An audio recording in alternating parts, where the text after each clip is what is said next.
ग्रामविकास मंत्री पंकजा मुंडेंनी वाहिलं शनी मंदिरात तेल।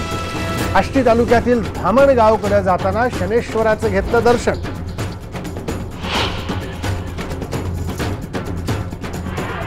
भूमाता ब्रिगेडच्या तृप्ती देसाई पोलिसांच्या ताब्यात। शनी मंदिरात चौथऱ्यावर जाण्याचा केला प्रयत्न, पोलिसांनी सोडून दिलं। नगर जिल्ह्याच्या हद्दीबाहेर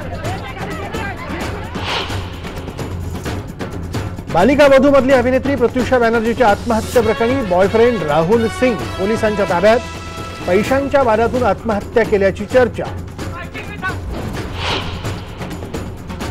भाजपच्या राज्य कार्यकारिणीची नाशिकमध्ये 2 दिवस बैठक सुरू। राज्यातला दुष्काळ आणि शिवसेनेशी ताणलेल्या संबंधांवर होणार चर्चा।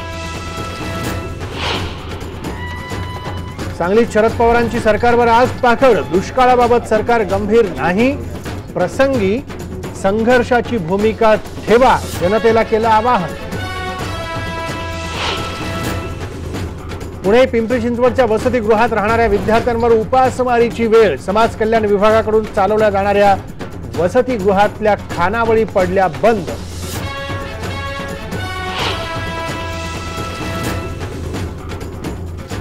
आज वर्ल्ड ऑटिझम अवेअरनेस डे। ऑटिझमच्या मुलांना हवी आपुलकी। IBN लोकमतवर पहा स्पेशल रिपोर्ट। ज्येष्ठ सिनेनाट्य कलाकार जनार्दन परब यांचं निधन। क्रांतीवीर सिनेमातली भूमिका विशेष गाजली।